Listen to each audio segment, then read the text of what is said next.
Hello മച്ചുമാരെ, welcome back to Mallu explainer വക്ത് മഗ്രിബ് എന്നൊരു ഹൊറർ മൂവിയുടെ കഥ ഞാൻ നിങ്ങൾക്ക് പറഞ്ഞു തന്നിട്ടുണ്ടായിരുന്നു. അതിന്റെ രണ്ടാം ഭാഗം വന്നു കഴിഞ്ഞാൽ പറയാമെന്നും ഞാൻ പറഞ്ഞിട്ടുണ്ടായിരുന്നു. സോ അതിന്റെ രണ്ടാം ഭാഗമാണ് ഈ ഒരു കഥ. എന്നാൽ ഈ കഥ മനസ്സിലാവാനായിട്ട് ആദ്യ ഭാഗം കാണണം എന്നൊന്നും ഇല്ല കേട്ടോ. വളരെ ചുരുക്ക രൂപത്തിൽ ഞാൻ ആ ഒരു കഥ നിങ്ങൾക്ക് പറഞ്ഞു തരാം. അതായത് പണ്ടൊരു ഗ്രാമം ഉണ്ടായിരുന്നു. സന്ധ്യാനേരമായി കഴിഞ്ഞാൽ കുട്ടികളാരും പുറത്തേക്ക് ഇറങ്ങാറില്ല. കാരണം ആ നാട്ടിലെ ഒരു കൊടൂരിയായിട്ടുള്ള ഒരു പിശാച്, ഒരു ജിന്നുണ്ടായിരുന്നു. അതിനെ പേടിച്ചുകൊണ്ട് തന്നെ. എന്നാൽ ആദി എന്ന് പറഞ്ഞൊരു കുട്ടിയും അതുപോലെ തന്നെ അവന്റെ ഒരു കൂട്ടുകാരനും രാത്രിയിൽ അറിയാതെ പുറത്തിറങ്ങിയ സമയത്ത് അതിൽ അവന്റെ ആ ഒരു കൂട്ടുകാരന്റെ ഉള്ളിലേക്ക് ആ ഒരു ജിന്ന് കയറി. അതിനുശേഷം ആദിയുടെ കൂട്ടുകാരൻ കാണിച്ചു കൂട്ടിയ കാര്യങ്ങൾ അതിക്രൂരമായിരുന്നു. എന്നിട്ട് അവസാനം ആ കുട്ടി തന്നെ സ്വയം അങ്ങോട്ട് ഇല്ലാതാവുകയാണ്. അന്ന് മരിക്കേണ്ടതായിരുന്നു ആദിയും. എന്നാൽ അതിൽ നിന്നും അവസാന നിമിഷത്തിൽ ആദി രക്ഷപ്പെട്ടിട്ടുണ്ടായിരുന്നു. എന്നാൽ ആ ഒരു ജിന്നിനെ അവർക്ക് നശിപ്പിക്കാൻ കഴിഞ്ഞിട്ടില്ല. അതിപ്പോഴും ഉണ്ട്. ഈ കഥയുടെ ബാക്കിയാണ് ഇനി നമ്മൾ കേൾക്കാൻ പോകുന്നത്. ഓക്കെ, ഇനി അഥവാ നിങ്ങൾക്ക് ആദ്യ ഭാഗം കാണണമെന്നുണ്ടെങ്കിൽ അതിന്റെ ലിങ്ക് ഡിസ്ക്രിപ്ഷനിലും കമന്റ് ബോക്സിലും കൊടുക്കാം കേട്ടോ. എന്തായാലും രണ്ടാം ഭാഗം നമ്മൾ ആരംഭിക്കുകയാണ്. ആദ്യ ഭാഗത്തിൽ നമ്മൾ കണ്ട ഈ കഥയുണ്ടല്ലോ, അന്നത്തെ ആ ഒരു സംഭവത്തിന് ശേഷം 20 വർഷങ്ങൾക്ക് ശേഷമാണ് ഈ കഥ ആരംഭിക്കുന്നത്. അപ്പോൾ സിനിമയുടെ ആരംഭത്തിൽ തന്നെ ആളൊഴിഞ്ഞ ഒരു ഭാഗത്തിലൂടെ ഭയന്ന് വിറച്ചുകൊണ്ട് ഒരു കുട്ടി ഓടിക്കൊണ്ടിരിക്കുകയാണ്. എന്നാൽ അർദ്ധരാത്രി ആയിട്ടൊന്നുമില്ല, നേരം ഇരുട്ടുന്നതേ ഉള്ളൂ. ഈ നേരത്തിനെയാണ് വക്ത് മഗ്രിബ് എന്ന് വിളിക്കുന്നത്. എന്തായാലും ആ ഒരു കുട്ടി കാടിന്റെ ആ ഒരു ഭാഗത്തോട് ഓടിക്കൊണ്ടിരിക്കുകയാണ്. അതുപോലെ തന്നെ അവന്റെ പിന്നാലെ ആരുണ്ട്. എന്തോ അവൻ ഈ ഒരു ഭാഗത്ത് ഒറ്റയ്ക്ക് എങ്ങനെയോ പെട്ടുപോയിട്ടുണ്ട്. അവനെ ഫോളോ ചെയ്തു വരുന്നത് മറ്റാരുമല്ല, ഒരു ജിന്നാണ്. രക്തക്കൊതിയനായ, എത്ര കുടിച്ചാലും കൊതി തീരാത്ത ഒരു രക്തക്കൊതിയനായ ജിന്ന്. ആ ജിന്നിൽ നിന്നുമാണ് ഈ ഒരു കുട്ടി പേടിച്ചോടിക്കൊണ്ടിരിക്കുന്നത്. അങ്ങനെ അവസാനം അവനിപ്പോ ഒരു ഓവുചാലിന്റെ ഉള്ളിലേക്ക് കയറി ഒളിക്കുകയാണ്. തൊട്ടപ്പുറത്തായിട്ട് ഒരു കൃഷിയിടൊക്കെ ഉണ്ട്, വിശാലമായിട്ട് കിടക്കുകയാണ്. എന്തായാലും അവനെ ആരും കാണില്ല എന്ന ആ ഒരു ധൈര്യത്തിൽ ഭയന്ന് വിറച്ചുകൊണ്ട് തന്നെ അവൻ അതിന്റെ ഉള്ളിൽ ഇരിക്കുകയാണ്. എന്നാൽ പെട്ടെന്നാണ് മുകളിൽ നിന്നും ആ ഒരു ജിന്നിന്റെ കൈകൾ അവന്റെ അരികിലേക്ക് വരുന്നത്. ഭയന്ന് വിറച്ച് ആ ഒരു ഓടയിലൂടെ അവൻ ഉള്ളിലേക്ക് പോകുമ്പോൾ വീണ്ടും അതിന്റെ ഉൾഭാഗത്ത് നിന്നും ഒരു കൈ വന്ന് പാവം ആ ഒരു കുട്ടിയെ പിടിക്കുകയാണ്. പിന്നീട് അവിടെ നമുക്ക് കേൾക്കാൻ കഴിയുന്നത് ആ കുട്ടിയുടെ കരച്ചിൽ മാത്രമാണ്. ഇതിനുശേഷം ഒരു ഉസ്താദിനെ കാണിക്കുകയാണ്. ഉസ്താദിന്റെ അടുത്തേക്ക് പഠിക്കാനായിട്ട് കുറച്ച് കുട്ടികൾ വന്നിട്ടുണ്ട്. അപ്പൊ ആ കുട്ടികൾക്കായിട്ട് ഉസ്താദ് ഒരു കാര്യം പറഞ്ഞു കൊടുക്കുന്നുണ്ട്. മക്കളെ, നിങ്ങളോട് ഞാനിപ്പോ ഒരു കാര്യം പറയാണ്. നിർബന്ധമായിട്ട് നിങ്ങൾ ആ ഒരു കാര്യം കേൾക്കണം, അനുസരിക്കണം. നിങ്ങൾ അഥവാ പള്ളിയിലേക്ക് പ്രാർത്ഥിക്കാൻ വരികയാണെങ്കിൽ നേരം ഇരുട്ടുന്നതിന് മുന്നേ വന്ന് പ്രാർത്ഥിച്ചു പോവുക. അതല്ല, ഇരുട്ടായി കഴിഞ്ഞാൽ ഒരു കാരണവശാലും നിങ്ങൾ വീട്ടിൽ നിന്ന് പുറത്തേക്ക് ഇറങ്ങാൻ പാടില്ല. വീട്ടിന്റെ ഉള്ളിൽ വെച്ച് തന്നെ നിങ്ങൾ പ്രാർത്ഥിക്കുക. കാരണം എന്താണെന്നറിയോ, നിങ്ങളെപ്പോലെയുള്ള കുഞ്ഞു കുട്ടികൾ വക്ത് മഗ്രിബിന് ശേഷം പുറത്തേക്ക് ഇറങ്ങിക്കഴിഞ്ഞാൽ ആ സന്ധ്യ നേരത്ത് ചെറിയൊരു മഴ പെയ്യും. ആ സമയം തന്നെ നരകത്തിലെ ചില ജിന്നുകളും ഷെയ്ത്താന്മാരും ഇതിലൂടെ ഇറങ്ങി നടക്കുന്നുണ്ടാവും. അവര് നിങ്ങളെ പിടിക്കാനുള്ള സാധ്യതയുണ്ട്. അതുകൊണ്ട് നിങ്ങളുടെ സുരക്ഷയ്ക്കായിട്ട് ഒരു കാരണവശാലും മഗ്രിബിന് ശേഷം നിങ്ങൾ പുറത്തേക്ക് ഇറങ്ങാൻ പാടില്ല എന്ന് പറയാണ്. ഉസ്താദ് പറയുന്നതെല്ലാം കേട്ട് കുട്ടികൾ തലയാട്ടുന്നുണ്ട്. ഇതിനുശേഷം കാണിക്കുന്നത് ഒരു ഫാമിലിയാണ്. അവിടെ 2 സഹോദരങ്ങളുണ്ട്, ഒരു ആൺകുട്ടി ഒരു പെൺകുട്ടി. തൽക്കാലം നമുക്ക് അവരെ അമീർ എന്നും ഫൈഹ എന്നും വിളിക്കാം. അമീർ എങ്ങോട്ടോ പോകാനുള്ള തയ്യാറെടുപ്പിലാണ്. അതായത് ചെറിയൊരു ഫുട്ബോൾ മാച്ച് നടക്കുന്നുണ്ട്. അപ്പൊ അങ്ങോട്ടേക്ക് പോകാൻ നിൽക്കുകയാണ്. ഇതേ നേരം തന്നെ അവന്റെ ഇഷ്ടപ്പെട്ട ഒരു പൂച്ചയുണ്ട്. ആ പൂച്ചയ്ക്കായിട്ട് ഒരു ഇച്ചിരി ഭക്ഷണം എല്ലാം അവിടെ ഇട്ട് കൊടുത്തായിരുന്നു. അപ്പൊ അത് കണ്ട സമയത്ത് അവന്റെ ചേച്ചിയായിട്ടുള്ള ഫയ പറയാണ്, ഞാൻ നിന്നോട് പലതവണ പറഞ്ഞതിന് പൂച്ചയ്ക്ക് ഇവിടെ വെച്ച് ഭക്ഷണം കൊടുക്കരുതെന്ന്. ഭക്ഷണം കൊടുക്കുന്നതുകൊണ്ട് തന്നെ വീട് വിട്ട് അത് പോകുന്നില്ല, എപ്പോഴും ഇവിടെയാന്ന് പറയണം. ഇപ്പോ നമ്മുടെ അമീർ പറയണം, ഓക്കെ ഓക്കെ നീ പറയുന്നത് പോലെ ഞാൻ കേട്ടോളാം. അതുപോലെ തന്നെ അമീർ പറയാണ്, ചേച്ചി ഇന്നെന്റെ മാച്ച് നടക്കുന്നുണ്ട്, കാണാൻ വരുന്നുണ്ടോന്ന് ചോദിക്കുകയാണ്. അപ്പൊ ഫൈഹ പറയണം, ഓ നിന്റെ മാച്ച് കാണാൻ എനിക്ക് വേറെ പണിയില്ലായിട്ട് എനിക്ക് എന്റെ സ്കോളർഷിപ്പിന്റെ ഡീറ്റെയിൽസ് ഞാൻ നെറ്റിൽ നോക്കിക്കൊണ്ടിരിക്കുകയെന്ന് പറയണം. അപ്പൊ അമീർ വേറൊരു കാര്യം പറയുന്നുണ്ട്, ഫൈഹ നിന്നെ വൺ സൈഡ് ആയിട്ട് നോക്കുന്ന ഒരു പയ്യനുണ്ടല്ലോ, അവനും കൂടെ മാച്ചിന് വരുന്നുണ്ട്, വേണമെങ്കിൽ നീ വന്നു എന്ന് പറയാണ്. ഇതേ സമയം ഫൈഹ പറയുന്നുണ്ട്, ആ വാളി പയ്യനോ ഒന്ന് പൊയ്ക്കേ അവിടുന്ന്, എനിക്ക് കുറെ പഠിക്കാനൊക്കെ ഉണ്ട് എന്ന് പറയാണ്. ഇതേ സമയത്ത് തന്നെ നമ്മുടെ അമീറിനെ കൂട്ടാനായിട്ടുള്ള വണ്ടി അങ്ങോട്ടേക്ക് വന്നിട്ടുണ്ട്. അവന്റെ കൂട്ടുകാരെ ഉറക്കനെ വിളിക്കുന്നുണ്ട് കേട്ടോ. ഇപ്പൊ അമീർ വേഗം അവരുടെ അടുത്തേക്ക് പോകണം. അമീറിനെ യാത്രയാക്കാനായിട്ട് അവന്റെ ഉമ്മയും അങ്ങോട്ടേക്ക് ചെന്നിട്ടുണ്ട്. അതേ നേരം തന്നെ ആ വണ്ടിയുടെ ഡ്രൈവർ ഉണ്ടല്ലോ, അവന്റെ ഉമ്മയെ നോക്കിയിട്ട് ഒന്ന് കണ്ണിറുക്കി കാണിക്കുകയാണ്. അവർക്ക് ഹസ്ബൻഡ് ഇല്ലാ തോന്നുന്നു. അതുകൊണ്ട് ഇതുപോലെ ഓരോ തെമ്മാടിത്തരങ്ങൾ ആ നാട്ടിൽ ഓരോരുത്തരും കാണിക്കാറുണ്ട്. അത് കണ്ടപ്പോൾ തന്നെ അവന്റെ ഉമ്മയ്ക്ക് എന്തോ പോലെ ആവുന്നുണ്ട്. അങ്ങനെ വീട്ടിന്റെ ഉള്ളിലേക്ക് വന്ന് നോക്കിയപ്പോഴാണ് അമീറിന്റെ വാട്ടർ ബോട്ടിൽ ഇവിടെ തന്നെ ഉണ്ട്. അവൻ എടുക്കാൻ മറന്നുപോയി. അപ്പൊ ഫൈഹയുടെ അടുത്തേക്ക് ചെന്നിട്ട് ഉമ്മ പറയുന്നുണ്ട്, പൊന്നു മോളല്ലേ ഇതൊന്നും കൊണ്ടേ കൊടുക്കുമെന്നൊക്കെ ചോദിക്കുകയാണ്. അപ്പൊ തന്നെ ഫൈഹ പറയുന്നുണ്ട്, ഉമ്മ വെറുതെ എന്നോട് ചോദിക്കേണ്ട, ഞാൻ പോവില്ല, എനിക്ക് കുറെ പഠിക്കാനുണ്ട്, സ്കോളർഷിപ്പിനെ കുറിച്ച് നോക്കാനും ഉണ്ട്. അതുപോലെ തന്നെ അവന് സ്റ്റേറ്റ് പ്ലെയർ ഒന്നും അല്ലല്ലോ, അതിനുവേണ്ടി കളിക്കാൻ പോയതൊന്നുമല്ലല്ലോ, ഒരു ലോക്കൽ മാച്ച് അല്ലേ. ആ സമയത്ത് വീണ്ടും അവളോട് ഉമ്മ പറയുന്നുണ്ട്, പൊന്നു മോളല്ലേടി, നീ ഒരു ഇത്താത്തിയല്ലേ, അപ്പൊ ഈ ഒരു വെള്ളം അവന് കൊണ്ടേ കൊടുത്താൽ അവന് തോന്നും ആ ഇത്താത്തക്ക് എന്നോട് ഭയങ്കര സ്നേഹമാണ്, അപ്പൊ മോളൊന്നും കൊണ്ടേ കൊടുക്കുമെന്ന് പറയാണ്. വെയിലത്ത് കിടന്ന് കളിക്കുന്നതല്ലേ, അവൻ ഒരുപാട് ക്ഷീണാവും. ഈ സമയത്ത് ഫൈഹ വീണ്ടും പറയാണ്, ഉമ്മ വെറുതെ എന്നെ ക്യാൻവാസ് ചെയ്യാൻ നോക്കണ്ട, ഞാൻ കൊണ്ടേ കൊടുക്കൂല. പൊന്നുമോളല്ലേ, ഞാൻ വേറൊരു കാര്യം പറഞ്ഞാൽ സമ്മതിക്കുകയോ ചോദിക്കുകയാണ്. എന്താ കാര്യം ചോദിച്ചപ്പോൾ, മോൾക്ക് ഞാൻ എപ്പോഴും പോക്കറ്റ് മണി തരാറില്ലേ, അത് ഞാൻ ഒന്ന് ഡബിൾ ആക്കിയാൽ കൊണ്ടേ കൊടുക്കുമെന്ന് ചോദിക്കുമ്പോൾ അപ്പൊ തന്നെ അവൾ ചാടി എഴുന്നേൽക്കുകയാണ്. യെസ്, ഞാൻ വെള്ളം കൊണ്ടേ കൊടുത്തോളാം എന്ന് പറയാണ്. അതായത് അവൾക്ക് നല്ല കാശിന്റെ ആവശ്യമുണ്ട്. അങ്ങനെ ആ ഒരു വെള്ളവുമായിട്ട് അവൾ നേരെ ഗ്രൗണ്ടിലേക്ക് വരികയാണ്. വന്നപാട് തന്നെ അമീറിനെ കണ്ട് അത് നല്ല രീതിയിലൊന്നും കൊടുക്കുന്നില്ല, നാ പിടിക്കുന്നവൻ്റെ കൊടുക്കുന്നത്. അപ്പൊ നീ ഇതിന് മാത്രമാണോ വന്നേ ചോദിക്കുമ്പോൾ അതിന് മാത്രം, എന്നാ പിന്നെ പൊയ്ക്കോന്ന് അമീർ പറഞ്ഞപ്പോൾ ഇല്ല ഞാൻ പോകുന്നില്ല, പോകുമ്പോൾ കാശ് ചെലവായി ചെലവാണ്, അതുകൊണ്ട് എന്തായാലും വൈകുന്നേരം നിങ്ങൾ തിരിച്ചു പോലോ, നിങ്ങളുടെ കൂടെ തന്നെ വന്നോളാന്ന് പറയാണ്. ആയിക്കോട്ടെ എന്ന് അമീറും പറയുന്നുണ്ട്. ഇതേ സമയത്ത് തന്നെ അവിടെ കളിച്ചുകൊണ്ടിരിക്കുന്ന, അതായത് ഇവരുടെ ടീമിൽ തന്നെയുള്ള നമ്മുടെ ഈ ഫൈഹയെ വൺ സൈഡ് ആയിട്ട് പ്രണയിക്കുന്ന ഒരു പയ്യനുണ്ടല്ലോ, തൽക്കാലം നമുക്ക് അവനെ റോഷൻ എന്ന് വിളിക്കാം. അപ്പൊ ഫൈഹ അവിടെ വന്നിരുന്നേ പിന്നെ അവന്റെ ശ്രദ്ധ മുഴുവനും ഫൈഹയുടെ മേത്തേക്കാണ്. അതുകൊണ്ട് തന്നെ കളിയിൽ ശ്രദ്ധ പോയി ഓപ്പോസിറ്റ് നിൽക്കുന്ന ആള് വന്ന് കാര്യം വെക്കാണ്. അവൻ മൂക്കും കുത്തി വീഴുന്നുണ്ട്. അവന് ഇനി കളിക്കാൻ പറ്റില്ല, അവനിപ്പോ കയറുകയാണ്. അതിന് പകരമായിട്ട് ഇറങ്ങാൻ പോകുന്നത് നമ്മുടെ അമീറാണ്. അവന് ഭയങ്കര സന്തോഷമായി. എന്തായാലും ഇപ്പൊ കളി വിട്ട് പുറത്തേക്ക് വന്ന റോഷൻ വന്നിട്ട് പതിയെ ഫൈഹയോട് സംസാരിക്കാൻ ശ്രമിക്കുന്നുണ്ടെങ്കിലും പൊന്നു മോനെ അടുക്കുന്നില്ല, ഒടുക്കത്ത ജാട. നിന്നോടൊന്നും സംസാരിക്കാൻ എനിക്ക് നേരമില്ല എന്ന രീതിയിൽ ആറ്റിറ്റ്യൂഡ് ഇട്ട് അവളങ്ങോട്ട് തിരിഞ്ഞിരിക്കുകയാണ്. ഓ എന്തൊരു ജാടയാ. അതുപോലെ തന്നെ അമീറിനെ നോക്കുകയാണെങ്കിൽ ബാക്കിയുള്ളവരെ അപേക്ഷിച്ച് അവന് ഹൈറ്റ് ഒക്കെ കുറവാണ്. പക്ഷേ ഫുട്ബോൾ കളിക്കുന്ന കാര്യത്തിൽ ആള് നല്ല മിടുക്കനാണ്. പക്ഷേ സബ്സ്റ്റിറ്റ്യൂട്ടും കൂടിയാണ്. എന്തായാലും നന്നായിട്ട് കളിച്ച് അവസാനം ഗോൾ അടിക്കാൻ പോകുന്ന സമയത്ത് സംഭവം കയ്യിൽ നിന്ന് മിസ്സായി പോവാണ്. ഗോൾ അടിക്കാൻ പറ്റിയില്ല. പിന്നീട് ഇന്റർവെൽ ടൈം ആവുകയാണ്. ഇതേ നേരത്ത് തന്നെ നമ്മുടെ അമീറിന്റെ അടുത്തേക്ക് വന്നിട്ട് പ്ലേയേഴ്സ് വന്നിട്ട് ഭയങ്കരമായിട്ട് ചൂടാവുകയാണ്. നിന്നെ പോലെയുള്ള സബ്സ്റ്റിറ്റ്യൂട്ട് ഉള്ളത് കൊണ്ടാണ് മര്യാദക്ക് ഗോൾ അടിക്കാൻ പറ്റാത്തതെന്ന് പറഞ്ഞിട്ട് അങ്ങോട്ടും ഇങ്ങോട്ട് വഴക്കാണ്. അതായത് പ്ലേയേഴ്സും സബ്സ്റ്റിറ്റ്യൂട്ട് ആയിട്ടുള്ള പയ്യന്മാരും തമ്മിൽ പൂരം വഴക്കം പൂരടിയും. പിന്നീട് എങ്ങനെയൊക്കെയോ മാഷ് വന്ന് പിടിച്ച് മാറ്റുകയാണ്. അങ്ങനെ അന്നത്തെ മാച്ച് എല്ലാം കഴിഞ്ഞ് ഇവര് ഒരുമിച്ച് പോകാൻ നിൽക്കുകയാണ്. അപ്പൊ ആ ഒരു ഡ്രൈവർ പറയുന്നുണ്ട് എന്തായാലും പോകുന്നതിന് മുന്നേ ഒന്ന് പ്രാർത്ഥിച്ചിട്ട് വന്നു എന്ന് പറയണം, പള്ളിയിൽ പോയിക്കോന്ന് പറയണം. പക്ഷെ അപ്പോഴേക്കും നേരം ഇരുട്ടാൻ തുടങ്ങിയിട്ടുണ്ട്. അതുകൊണ്ട് തന്നെ അമീറും അവന്റെ ടീമിലുള്ള ഒരു സബ്സ്റ്റിറ്റ്യൂട്ട് ആയിട്ടുള്ള പിള്ളേരുണ്ടല്ലോ, അവരെല്ലാവരും പറയണം ഇല്ല അവരുടെ കൂടെ ഞങ്ങൾ പോകുന്നില്ല, ഞങ്ങൾക്ക് വേഗം പോകണം, വീട്ടിൽ പോയിട്ട് പ്രാർത്ഥിക്കുകയാണ്. അങ്ങനെ അയാളുടെ കൂടെ ഇവർ പോവുകയാണ്. ഇതേ നേരം തന്നെ ഒരു മാർക്കറ്റ് കാണിക്കുകയാണ്. ആ മാർക്കറ്റിൽ ജോലി ചെയ്യുന്ന ഒരു പയ്യൻ ഇപ്പൊ പുറത്തേക്ക് വരുന്നുണ്ട്. അവന്റെ പേര് ആദി എന്നാണ്. ഇവനിപ്പോ നേരെ ആകാശത്തിലേക്ക് നോക്കുമ്പോൾ വല്ലാത്തൊരു ചുവപ്പ് നിറം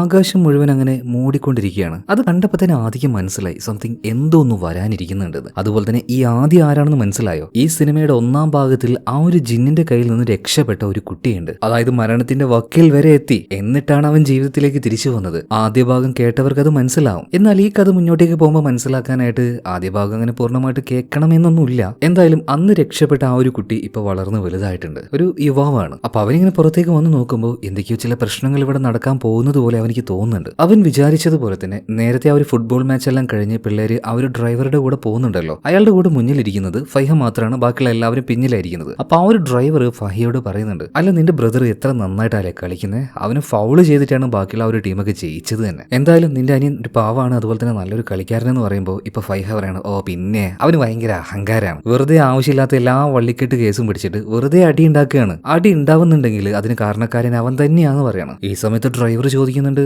നീ എന്താ ഫൈഹ ഇങ്ങനെയൊക്കെ പറയുന്നത്, അവൻ നിന്റെ അനിയനല്ലേ, എന്തെങ്കിലുമൊക്കെ സംഭവിച്ചു കഴിഞ്ഞാൽ അവനെയല്ലേ നീ സപ്പോർട്ട് ചെയ്ത്. ഇതേ സമയത്ത് തന്നെ ഫൈഹ പറയണം ഓ പിന്നെ അനിയൻ അങ്ങനെ ഒരുത്തൻ ഇല്ലെങ്കിലും ഉണ്ടെങ്കിലും എനിക്ക് ഒരുപോലെയാ, ഒരു കണക്കിന് നോക്കുകയാണെങ്കിൽ അവൻ ഇല്ലാത്തയാ നല്ലത്. ഇത് കേട്ടപ്പോൾ ഡ്രൈവർ പറയാണ് ഫൈഹ നീ എന്താ ഈ പറയുന്നത്, സംഗതിയൊക്കെ ഓക്കെയാണ്, നീ സ്മാർട്ട് ആയിട്ടുള്ള ഒരു പെൺകുട്ടിയാ, പക്ഷെ നിന്റെ വായിന്ന് വരുന്ന വാക്കുകൾ അത് കുറച്ച് മോശമാണ്, ഒന്ന് സൂക്ഷിക്കണം എന്ന് പറയണം. ഇതേ നേരം ഇവർ പോയിക്കൊണ്ടിരിക്കുന്ന ആ ഒരു വഴി അതൊരു കാടിന്റെ ഭാഗമാണ്. പെട്ടെന്ന് അതിൽ നിന്നും ഒരു ചെറുപ്പക്കാരൻ റോഡിലേക്ക് ഇറങ്ങുകയാണ്. അത് കണ്ട പാട് തന്നെ ഫൈഹ പറയുന്നുണ്ട് ചേട്ടാ ബ്രേക്ക് ചവിട്ടുന്ന്. ഈ ഡ്രൈവർ അപ്പൊ തന്നെ ബ്രേക്ക് ചവിട്ടിയെങ്കിലും ആളുടെ ദേഹത്ത് പോയിട്ട് വണ്ടി തട്ടാണ്, തെറിച്ചു പോയിട്ട് വീഴുന്നുണ്ട്. എല്ലാവരും ആകെ പേടിച്ചു പോയി. പിന്നീട് ചെന്ന് നോക്കുമ്പോൾ ദേഹം നിറയെ രക്തമാണ്, ആള് മരിച്ചു പോയിട്ടുണ്ട്. നമ്മുടെ ഡ്രൈവർ ചേട്ടനാണെങ്കിൽ ആകെ പേടിച്ചു പോയിട്ടുണ്ട് കേട്ടോ. അതുപോലെ തന്നെ നമ്മുടെ ഫൈഹയും, അതുകൊണ്ട് അവൾ ഒറ്റയ്ക്ക് പോയിട്ട് വണ്ടിയിലിരിക്കുകയാണ്. ബാക്കിയുള്ള പിള്ളേരെല്ലാവരും കൂടിയിട്ട് ആ ഒരു ബോഡിയിൽ കുറെ ഇലയെല്ലാം കൊണ്ടുവന്ന് വെക്കുന്നുണ്ട്. അതുപോലെ പോലീസിനോട് ഈ ഒരു കാര്യം വിളിച്ച് പറയുന്നുണ്ട്. ഇതേ നേരം ചെറിയൊരു ഭയത്തിൽ വണ്ടിയുടെ ഉള്ളിൽ ഒറ്റയ്ക്ക് ഇരിക്കുന്ന ഫൈഹ അവൾ അങ്ങനെ നോക്കുമ്പോൾ അവളുടെ ആ ഒരു സൈഡിൽ നിന്നും, അതായത് കാട്ടിന്റെ ഉള്ളിൽ നിന്നും ആരോ ഒരാൾ അവളെ വിളിക്കുന്നുണ്ട്. അവൾ പതിയെ അങ്ങോട്ടേക്ക് നോക്കിയ സമയത്ത് ഇപ്പൊ തൊട്ടു മുന്നിൽ മരിച്ചു കിടക്കുന്നുണ്ടല്ലോ, ആ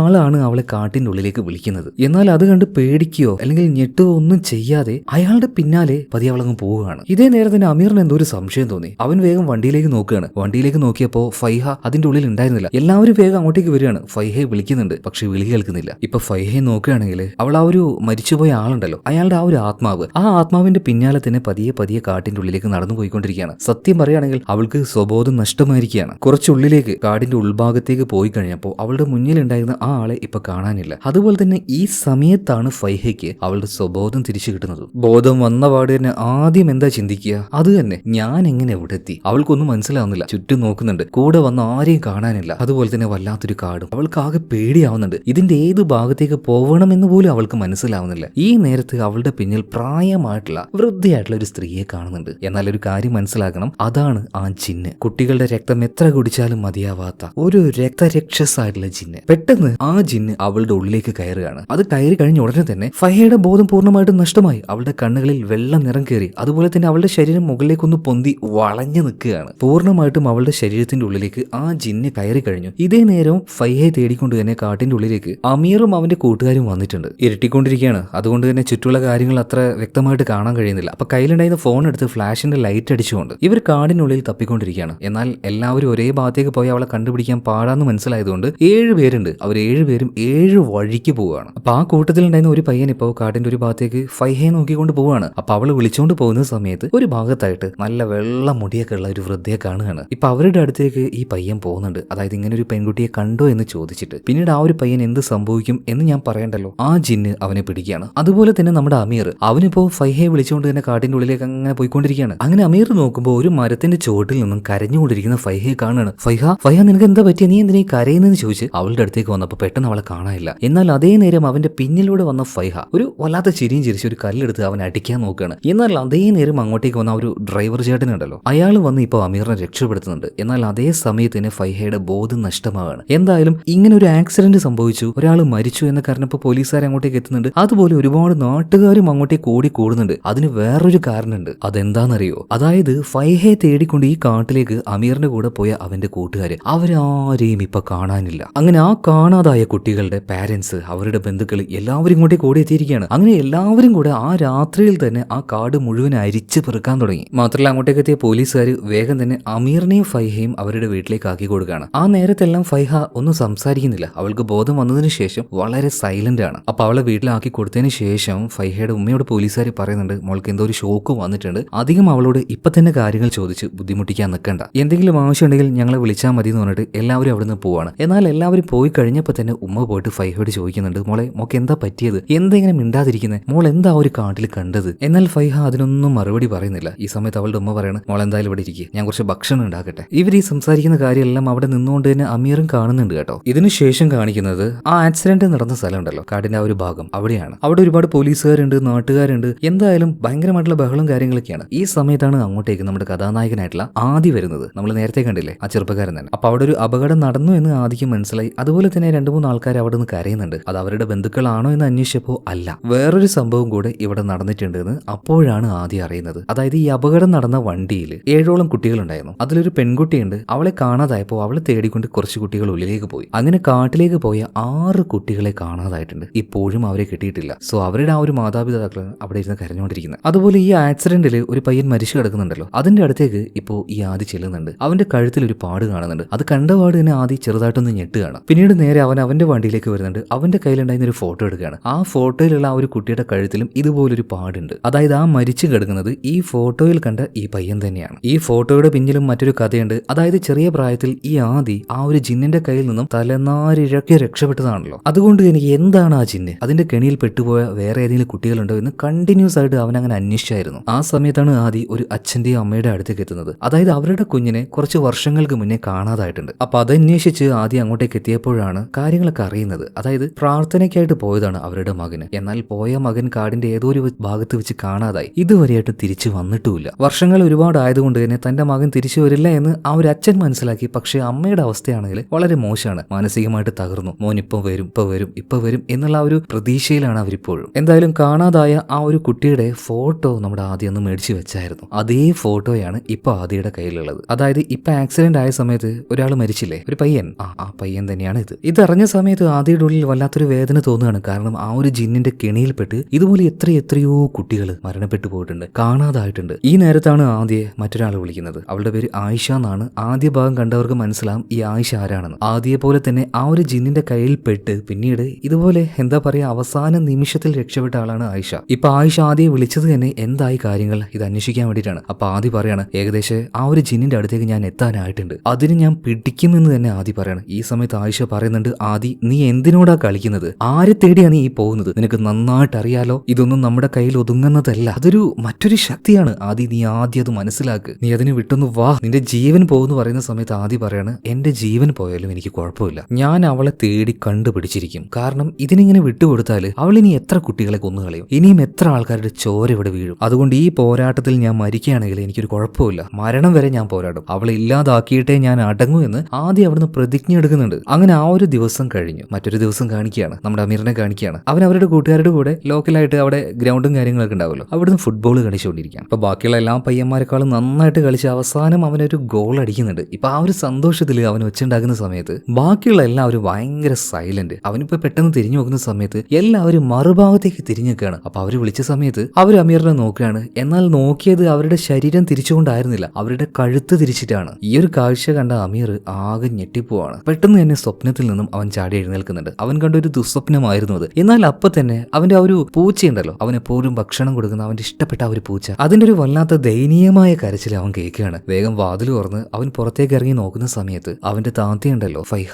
അവന്റെ ആ ഒരു പൂച്ചയെ കഴുത്ത് ഞെരിച്ച് കൊന്ന് അതിന്റെ ആ ഒരു ചോരെല്ലാം അവിടെ തെറിച്ചിരിക്കുകയാണ്. അതുപോലെ അമീർ അങ്ങോട്ടേക്ക് വന്നപ്പോ അവന്റെ കണ്ണിലേക്ക് അവളൊരു നോട്ടം നോക്കുന്നുണ്ട്. അവളുടെ കണ്ണുകളും ഒരു വല്ലാത്ത രീതിയിൽ വെള്ള നിറത്തിലായിരുന്നു. ഇത് കണ്ട് പേടിച്ച് വിറച്ച് അമീർ പിന്നിലേക്ക് വീഴുന്നുണ്ട്. പിന്നീട് എഴുന്നേറ്റ് നോക്കുമ്പോൾ അവിടെ ആ ഒരു പൂച്ചയും കാണാനില്ല, അതുപോലെ തന്നെ ഫൈഹയും കാണാനില്ല, രക്തവും കാണാനില്ല. പിന്നീട് അതവന്റെ തോന്നലായിരിക്കും എന്ന് കരുതിയിട്ട് അവൻ റൂമിലേക്ക് പോകാൻ നിൽക്കുമ്പോൾ അലറി വിളിച്ചുകൊണ്ട് ഒരു കത്തിയെടുത്ത് അവന്റെ നേരെ ഫൈഹ ഓടി വരികയാണ്. അപ്പോഴും പേടിക്കാണ് ഇപ്പോ ആര്, അമീർ. പേടിച്ച് വിറച്ച് നിലത്ത് ഇരുന്നു പോയി എന്ന് പറയാലോ. പിന്നീട് അവിടെ കിടന്ന് അവൻ കരയാൻ തുടങ്ങുകയാണ്. അവന്റെ കരച്ചിൽ കേട്ട് അവന്റെ ഉമ്മ അടുത്തേക്ക് വന്ന് നോക്കുമ്പോൾ അവന്റെ ചുറ്റും ആരുമില്ല. അവൻ വെറുതെ ഒറ്റയ്ക്കിരുന്ന് കരഞ്ഞുകൊണ്ടിരിക്കുകയാണ്. പിന്നീട് വേഗം തന്നെ അമീറും ഉമ്മയും കൂടെ നേരെ പോകുന്നത് ഫൈഹയുടെ റൂമിലേക്കാണ്. അവൾ എവിടെ നോക്കാൻ വേണ്ടി പോയി നോക്കുമ്പോൾ അവൾ അവിടെ തന്നെ ഉണ്ട്. അവൾക്കൊരു കുഴപ്പമില്ല, നല്ല ഉറക്കാണ്. സത്യം പറഞ്ഞാൽ അമീറിനൊന്നും തിരിയുന്നില്ല കേട്ടോ. അങ്ങനെ പിറ്റേ ദിവസം രാവിലെയായി. സ്കൂളിൽ പോകാനായിട്ട് യൂണിഫോം എല്ലാം ആയിട്ട് ഭക്ഷണം കഴിക്കാനായിട്ട് ഡൈനിങ് ടേബിളിന്റെ അടുത്തേക്ക് വന്നപ്പോൾ അവിടെ തന്നെ ഇരിപ്പുണ്ട് ആര്, ഫൈഹ. അവളിപ്പോ വല്ലാത്തൊരു നോട്ടം നോക്കുകയാണ് ആരെ, നമ്മുടെ അമീറിനെ. ആ നോട്ടം കണ്ട് പേടിച്ചിട്ട് അവനാ ഇട്ടിരിക്കുന്ന നിക്കറിൽ മുള്ളിപ്പോവാണ്. ഇത് കണ്ട് അവന്റെ ഉമ്മ വരെ ചോദിക്കുന്നുണ്ട്, എന്താടാ പറ്റിയത്, പുതിയ കുപ്പായത്തിലാണോ നീ ഇതുപോലെ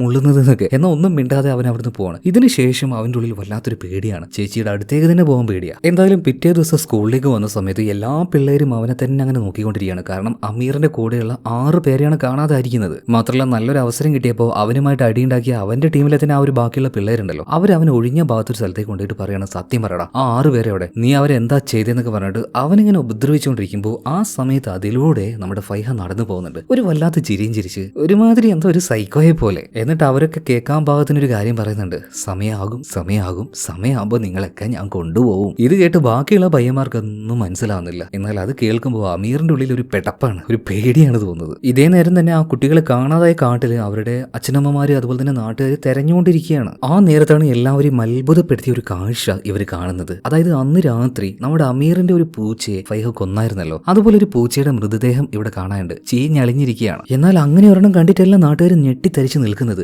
അതുപോലെ ഒരുപാട് പൂച്ചകളെ കൊന്നിട്ടിരിക്കുകയാണ്. സോ വേഗം തന്നെ പോലീസുകാർ ഈ ഒരു വിവരം നാട്ടുകാരെ അറിയിക്കുന്നുണ്ട്. ഇതേ സമയത്തിന് സ്കൂളിൽ കാണിക്കുന്നുണ്ട്, ഇവിടെ വെച്ച് ഒരു 6ഓളം കുട്ടികളെ കാണാതായല്ലോ. അപ്പൊ ടീച്ചർ വന്നിട്ട് പറയാണ്, അവരെല്ലാം തിരിച്ചു കിട്ടാനായിട്ട് 1 മിനിറ്റ് നമുക്കൊന്ന് കണ്ണടച്ച് പ്രാർത്ഥിക്കാന്ന്. അവിടെ ഇപ്പോ അമീറും ഉണ്ട്, അതുപോലെ തന്നെ ഫൈഹയുണ്ട്. ഇപ്പൊ അമീർ ഇങ്ങനെ കണ്ണടച്ച് പ്രാർത്ഥിക്കുന്ന സമയത്ത് ഇടക്ക് ഫൈഹയെ നോക്കും. ആ സമയത്ത് ഫൈഹയും അവനെ നോക്കും കേട്ടോ. സ്വന്തം ചേച്ചിയാണ്, ചേച്ചിയെ ഇപ്പൊ ഒന്ന് നോക്കാൻ വരെ അവന് പേടിയാണ്. കുറച്ച് കഴിഞ്ഞു, ഇന്റർവെൽ ടൈം ആയിട്ടുണ്ട്. നേരത്തെ നമ്മുടെ അമീറിനെ ഉപദ്രവിച്ച ആ ഒരു പയ്യന്മാരുണ്ടല്ലോ, അതിലൊരുത്തൻ ഇപ്പൊ ബാത്റൂമിൽ പോയിട്ട് മുഖം കഴുകിക്കൊണ്ടിരിക്കുകയാണ്. അതേ നേരം അവന്റെ കണ്ണാടിയുടെ ആ ഒരു റിഫ്ലക്ഷനിൽ അവനൊരു കാര്യം കാണുന്നുണ്ട്. വെള്ളമുടിയൊക്കെ ആക്കി കറുത്ത വസ്ത്രം ധരിച്ച ഒരു സ്ത്രീ അങ്ങനെ നിൽക്കുന്നു. എന്നാൽ തിരിഞ്ഞു നോക്കിയപ്പോൾ ആരെയും കാണാനില്ല. പിന്നീട് അവൻ പുറത്തേക്ക് വന്ന സമയത്ത് ഈ ജെൻസിന്റെ ടോയ്ലറ്റിലേക്ക് ഫൈഹ വന്ന് കയറുകയാണ്. ഒരു പേടിയോട് കൂടിയിട്ട് അങ്ങോട്ടേക്ക് ചെന്നിട്ട് ഈ പയ്യൻ പറയുന്നുണ്ട്, ഫൈഹ പുറത്തേക്ക് പോയിക്കോ, ഇത് ആണുങ്ങൾ ഉപയോഗിക്കുന്ന ടോയ്ലറ്റ് ആണ്, മാറിപ്പോയതായിരിക്കല്ലേ, പൊയ്ക്കോ എന്ന് പറയാണ്. എന്നാൽ പെട്ടെന്ന് അവന്റെ പിന്നിലൂടെ വന്ന് ഒരൊറ്റ അലർച്ചയാണ്. ചെറുക്കൻ ബാക്കി ഒഴിക്കാൻ വെച്ച ആ ഒരു മൂത്രം വരെ അപ്പം തന്നെ ഒഴിച്ചു പോവാണ്. അവൻ അങ്ങനെ പേടിച്ചുപോയി. മാത്രമല്ല ഫൈഹയുടെ ആ ഒരു കോലം കണ്ട് അവൻ ഞെട്ടിത്തരിച്ച് അലറിക്കരയാണ്. വെള്ളക്കണ്ണും മുടി നീട്ടിയ ആ ഒരു വല്ലാത്ത കോലവും കയ്യിലൊരു കത്തിയും. ഈ കത്തി പിടിച്ച് അവനെ കുത്താനായിട്ട് വരികയാണ്. അപ്പോഴാണ് അവിടെ തന്നെ ഉണ്ടായിരുന്ന മറ്റൊരു പയ്യൻ അങ്ങോട്ടേക്ക് വരുന്നത്. അവനും കൂടെ വന്ന സമയത്ത് ഇപ്പൊ അവിടെ ആരെയും കാണാനില്ല. ചിലപ്പോ അവന് തോന്നിയ ഒരു തോന്നല് മാത്രമായിരിക്കാം എന്ന് ഇപ്പൊ ആ ഒരു പയ്യൻ വിചാരിക്കുകയാണ്. അങ്ങനെ വൈകുന്നേരമായി, സ്കൂളെല്ലാം വിട്ടു. ഇപ്പൊ അമീർ വീട്ടിലേക്ക് പോകുമ്പോൾ എപ്പോഴും അവന്റെ ചേച്ചിയുടെ കൂടെയാ പോവാറ്. എന്നാൽ ഇപ്പൊ ചേച്ചിയെ കാണുന്നത് തന്നെ പേടിയാണ്. അതുകൊണ്ട് അവളെ കാണാതെ തന്നെ അവൻ വീട്ടിലേക്ക് പോവാണ്. ഇതേ സമയത്ത് തന്നെ നാട്ടിൽ പല കാര്യങ്ങളും പല സമയത്തായിട്ട് നടക്കുന്നുണ്ട്. ഒരുപാട് കോഴികളെ, വീട്ടിൽ വളർത്തുന്ന പൂച്ചകളെ, ഇതിനെല്ലാം കാണാതാവുകയാണ്. സോ ഈ വിവരങ്ങളെല്ലാം നാട്ടുകാരുടെ സംസാരത്തിലൂടെ അവിടെ തന്നെ ഉണ്ടായിരുന്ന ആദ്യം കേൾക്കുകയാണ് കേട്ടോ. അപ്പൊ തന്നെ അവനൊരു കാര്യം മനസ്സിലായി, ആ ജിന്ന് അതിന്റെ ആ ഒരു പരിപാടി തുടങ്ങിയിരിക്കുകയാണ്. അത് കാര്യമായിട്ട് വലുതായിട്ട് എന്തോ ഒന്ന് ചെയ്യാൻ പോവുകയാണ്. എന്തായാലും വേഗം തന്നെ അവളെ കണ്ടുപിടിക്കണം, അവളെ തടുക്കണം എന്ന് ആദ്യം വിചാരിക്കുകയാണ്. ഇതേ സമയത്തിന് സ്കൂൾ വിട്ട് തിരിച്ചു പോകുന്ന നമ്മുടെ അമീറിനെ കാണിക്കുകയാണ്. അവന്റെ കൂടെ തന്നെ അവനുമായിട്ട് വഴക്കുണ്ടാക്കുന്ന ആ ഒരു വലിയ പയ്യനുണ്ടല്ലോ, അവനുണ്ട്. അതുപോലെ തന്നെ ഫൈഹയോട് ഇഷ്ടമുള്ള ഒരു പയ്യനുണ്ടല്ലോ, റോഷൻ, അവരും ഉണ്ട്. ഇവർ 3 പേരും പോകുന്ന സമയത്ത് ഈ റോഷൻ പറയാണ്, പണ്ട് എന്റെ അപ്പാപ്പൻ ഒരു കാര്യം പറഞ്ഞിട്ടുണ്ടായിരുന്നു. നമ്മുടെ ഈ ഗ്രാമമല്ല, മറ്റൊരു ഗ്രാമം കുറച്ച് ദൂരെയാണ്. അവിടെ ഒരു ഗ്രാമത്തിൽ ഒരു പയ്യനെ ഇതുപോലെ പെട്ടെന്ന് എന്തോ ആയി. അവൻ പിന്നീട് ആ ഗ്രാമത്തിലെ ഒരുപാട് കോഴികളെയും പൂച്ചകളെയും ആടുകളെയും എല്ലാം വളരെ ക്രൂരമായിട്ട് കൊല്ലാൻ തുടങ്ങി. കാണുന്ന ആർക്കും പേടിയാവും. അവസാനം ആ പയ്യൻ തന്നെ സ്വയം മരിച്ചു കളഞ്ഞു. ഇതാരെ കുറിച്ചാ പറയുന്നതെന്ന് നിങ്ങൾക്ക് മനസ്സിലാവുന്നുണ്ടോ? ഇതിന്റെ ആദ്യ ഭാഗം കണ്ടവർക്ക് മനസ്സിലാവും. ആദ്യ ഭാഗത്തിൽ ഒരു പയ്യൻ ഇതുപോലെ മരിച്ചു പോകുന്നുണ്ട്. സോ ആ ഒരു കാര്യമാണ് ഈ ഒരു പയ്യൻ, അതായത് റോഷൻ, ഇപ്പോൾ നമ്മുടെ അമീറിനോടും മറ്റേ ആ ഒരു വലിയ പയ്യനോടും പറഞ്ഞു കൊടുക്കുന്നത്. എന്നാൽ ആ ഒരു വലിയ പയ്യന് ഇതൊന്നും വിശ്വസിക്കാൻ പറ്റുന്നില്ല. ഇതേ നേരത്താണ് കുറെ ആൾക്കാർ ഒരു ഭാഗത്തേക്ക് ഓടിപ്പോകുന്നത് ഇവർ കാണുന്നത്. ഇവരും വേഗം അങ്ങോട്ടേക്ക് ഓടിച്ചെന്ന് നോക്കുകയാണ്. അതായത് എല്ലാവരും വന്നിരിക്കുന്ന പബ്ലിക് ആയിട്ടുള്ള ഒരു സ്ഥലത്ത് എന്തോ ഒരു ജീവിയെ കൊന്ന് കൊടൽമാലയും അതൊക്കെ പറിച്ച് വലിച്ചിട്ട് കണ്ടാൽ തന്നെ പേടിയാവുന്ന ഒരു കോലത്തിലാക്കി വെക്കുകയാണ്. ഇത് കണ്ടുകൊണ്ട് അവിടെ നിന്നിരുന്ന സെക്യൂരിറ്റി ഗാർഡ് വരെ വാള് വെക്കാൻ തുടങ്ങുകയാണ്. മാത്രമല്ല നമ്മുടെ റോഷൻ, അമീർ, പിന്നെ ആ ഒരു വലിയ പയ്യൻ, ഇവർ 3 പേര് ഇത് കണ്ട് അന്താളിച്ച് അങ്ങനെ നിൽക്കുന്നുണ്ട്. അതായത് റോഷന്റെ മുത്തശ്ശൻ അവന് പറഞ്ഞു കൊടുത്ത ആ കഥയിലുള്ളതുപോലെ തന്നെ ഏതോ ഒരു ശക്തി വന്ന് വളർത്തു മൃഗങ്ങളെ ക്രൂരമായിട്ട് കൊല്ലുന്നു എന്നെല്ലാം പറഞ്ഞില്ലേ, അതുപോലെ. അപ്പൊ ഇത് കണ്ട് പിള്ളേരും പേടിക്കുന്നുണ്ട്. ഇതേ സമയത്താണ് നമ്മുടെ അമീറിനൊരു തോന്നൽ വരുന്നത്. അതായത് അന്ന് രാത്രി അവൻ സ്വപ്നം എന്ന പോലെ ഒരു കാര്യം കണ്ടായിരുന്നല്ലോ, അവന്റെ പൂച്ചയെ അവന്റെ താത്ത ഫൈഹ കൊല്ലുന്നതായിട്ട്. ഇനിയിപ്പോ ഈ ജീവികളെ മുഴുവൻ കൊല്ലുന്നതും ഫൈഹ തന്നെ ആയിരിക്കോ ഒന്ന് കൺഫേം ചെയ്യാനായിട്ട് അവൻ വേഗം തന്നെ വീട്ടിലേക്ക് ഓടുകയാണ്. ഭയന്ന് വിറച്ച് അവൻ ഇവിടുന്ന് ഓടി പോകുന്ന കാര്യം നമ്മുടെ ആദി കാണുന്നുണ്ട്. എന്തായാലും വീട്ടിലേക്ക് ഓടി വന്ന പാടിന് അമീർ നോക്കുന്നത് ചേച്ചി വീട്ടിലുണ്ടോന്നാണ്. നോക്കുമ്പോൾ അവള് റൂമിൽ കിടന്ന് ഉറങ്ങുകയാണ്. ഹൗ സമാധാനായി. എന്താ കാര്യം എന്ന് അവന്റെ ഉമ്മ ചോദിക്കുന്നുണ്ടെങ്കിൽ ഒന്നുമില്ല ഉമ്മ, ഞാൻ വേഗം ഓടി വന്നേ ഉള്ളൂ എന്ന് പറഞ്ഞിട്ട് പോയിട്ട് സോഫയിൽ കിടക്കുകയാണ്. അവൻ പിന്നീട് ചെറുതായിട്ടൊന്ന് കണ്ണടക്കുന്നുണ്ട്. പിന്നീട് കണ്ണ് തുറന്നപ്പോ അവൻ കാണുന്ന എന്താണെന്നറിയോ, അവന്റെ താത്ത ഫൈഹ അവന്റെ മുഖത്തിന്റെ അടുത്ത് വന്നിട്ട് അവനെ കണ്ണും തുറിച്ച് അങ്ങനെ നോക്കുകയാണ്. എന്തോ ഭാഗ്യത്തിന് പേടിച്ച് മുള്ളിപ്പോയില്ല, എന്നാലും നന്നായിട്ട് പേടിച്ചവന്. നൈസായിട്ട് പിന്നീട് അവിടുന്ന് ഒഴിഞ്ഞു മാറി പോവാണ് അവന്. അതേ നേരം തന്നെ അവന്റെ ഉമ്മ പറയാണ്, മോനെ ഈ സ്നാക്സും കാര്യങ്ങളൊക്കെ ഞാൻ പറയുന്ന കടയിലൊന്ന് കൊണ്ടേ കൊടുക്കും. അങ്ങനെ അത് കൊണ്ടേ കൊടുക്കാനായിട്ട് അവൻ ഇറങ്ങാൻ നേരത്ത് അവന്റെ അരികിലേക്ക് വന്നിട്ട് അവന്റെ താത്ത ചോദിക്കുന്നുണ്ട്, മഗ്‌രിബിന് മുന്നേ നീ ഇങ്ങോട്ടേക്ക് വരുവോ, അതായത് സന്ധ്യാനേരത്തിന്റെ മുന്നേ നീ വരുവോ എന്നാ ചോദിക്കുന്നത്. അവനൊന്നും മിണ്ടാതെ തലയും താഴ്ത്തി പേടിച്ച് നേരെ ആ സ്നാക്സ് കൊടുക്കാൻ വേണ്ടി പോവാണ്. ഇതേ നേരം തന്നെ അവിടെയുള്ള എല്ലാ കുട്ടികളെയും അവരുടെ അച്ഛനമ്മമാര് വേഗം തന്നെ വീട്ടിലേക്ക് കൊണ്ടുപോവാണ്. കാരണം രാത്രിയാവാനായിട്ടുണ്ട്, രാത്രിയായി കഴിഞ്ഞാൽ പ്രശ്നമാണ്. ഇതേ നേരം അമീറിനെ ഉപദ്രവിക്കുന്ന ഒരു പയ്യനുണ്ടല്ലോ, ആ ഒരു നല്ല ഹൈറ്റും വെയിറ്റും ഉള്ള പയ്യന്, തൽക്കാലം നമുക്ക് അവനെ ഭീം എന്ന് വിളിക്കാം, അവന്റെ രൂപം അങ്ങനെയാണല്ലോ. അപ്പൊ ഭീം അവന്റെ മറ്റൊരു കൂട്ടുകാരനെ വിളിച്ചിട്ട് ഇതുപോലെ പറഞ്ഞു കൊടുക്കുകയാണ്. അതായത് എന്റെ കൂട്ടുകാരന്റെ മുത്തശ്ശൻ അവനൊരു കഥ പറഞ്ഞു കൊടുത്തായിരുന്നു. പണ്ട് ഏതോ ഒരു നാട്ടിൽ ഇതുപോലെ ഒരുപാട് വളർത്തുമൃഗങ്ങളെ ഒരു പയ്യൻ കൊന്നു. പിന്നീട് ആ പയ്യൻ തന്നെ സ്വയം മരിച്ചു. അതുപോലെ ബാത്റൂമിൽ വെച്ച് എന്റെ നേരെ ഫൈഹ എന്ന് പറഞ്ഞ പെണ്ണ് ഒരു കത്തിയുമായിട്ട് വന്നു. അവളുടെ കോലൊക്കെ കണ്ട് ഞാൻ ആകെ പേടിച്ചു പോയെന്നൊക്കെ അവനുണ്ടായ എക്സ്പീരിയൻസ് ഭീം ഇപ്പോൾ അവന്റെ കൂട്ടുകാരനോട് പറഞ്ഞു കൊടുത്തോണ്ടിരിക്കുകയാണ്. അപ്പൊ ആ ഒരു കൂട്ടുകാരൻ പറയണത്, നീ വെറുതെ ഓരോ തള്ളു കഥകൾ എന്നോട് പറയാൻ നിൽക്കണ്ടേ, എനിക്ക് ഇങ്ങനത്തേലൊന്നും വിശ്വാസമില്ല എന്ന് പറഞ്ഞിട്ട് അവൻ ഫോൺ കട്ട് ചെയ്യാണ്. എന്നാൽ അടുത്ത സീനിൽ കാണിക്കുന്നത് ഈ പയ്യനുണ്ടല്ലോ, ഈ പയ്യന്റെ പിന്നിൽ വേറെ കുറച്ച് പയ്യന്മാര് അവരങ്ങനെ എളിച്ചുകൊണ്ട് നിൽക്കുകയാണ്. അവരൊരു 6 പേരുണ്ട്. അതുപോലെ തന്നെ കിച്ചണിൽ ഒരാൾ നിൽക്കുന്നുണ്ട്. ഒരു വല്ലാത്ത കാഴ്ച തന്നെ. അന്ന് ആ കാട്ടിൽ വെച്ച് കാണാതായ 6 പയ്യന്മാരുണ്ടല്ലോ, അവരാണിത്. എന്തായാലും ഈ പയ്യൻ പിന്നീട് തിരിഞ്ഞു നോക്കുന്ന സമയത്ത് കാണുന്നത് ഇങ്ങനെ ഈ 5 പയ്യന്മാര് നിൽക്കുന്ന അവനാകെ പേടിച്ചുപോയി. അടുത്ത സെക്കൻഡിൽ തന്നെ എല്ലാവരും കൂടി ചേർന്ന് വന്ന് അവൻ ഇറുക്കി അങ്ങോട്ട് പിടിക്കുകയാണ്. ഇവിടെ സീൻ കട്ടായി. എന്തായാലും അതിനുശേഷം ഭീം ഇപ്പൊ വിളിക്കുന്നത് നമ്മുടെ ഫൈഹയുടെ പിന്നാലെ നടക്കുന്ന ഒരു പയ്യനുണ്ടല്ലോ റോഷൻ, അവനെയാണ്. എന്നാൽ അവനെ വിളിച്ച സമയത്ത് അവൻ പള്ളിയിലായിരുന്നു, അതായത് നിസ്കരിക്കായിരുന്നു. അതുകൊണ്ട് അവന് ഫോൺ എടുക്കാൻ പറ്റിയില്ല. ഇതേ നേരം തന്നെ